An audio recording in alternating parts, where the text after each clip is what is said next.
देख लीजिए, यही है भोजपुरी के सुपरस्टार प्रमोद प्रेमी।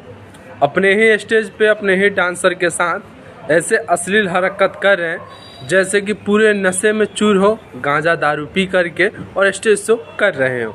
उस प्रकार से हरकत कर रहे हैं और वो भी एक सुपरस्टार होने के बावजूद।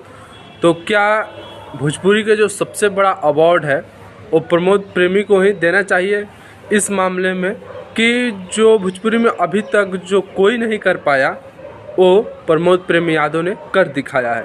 बाकी सारे लोग तो सिर्फ और सिर्फ बोलते थे, स्टेज पे चढ़ के सिर्फ और सिर्फ विवाद मचाते थे, कंट्रोवर्सी मचाते थे, लेकिन प्रमोद प्रेमी ने एक ऐसा कारनामा कर दिया है जिसके लिए भोजपुरी को इनके भोजपुरी के सबसे बड़े अवार्ड से सम्मानित करना चाहिए। आप अपना कमेंट बॉक्स में आप अपना प्रतिक्रिया ज़रूर दीजिएगा और इस वीडियो को ज़्यादा से ज़्यादा शेयर ज़रूर कीजिएगा।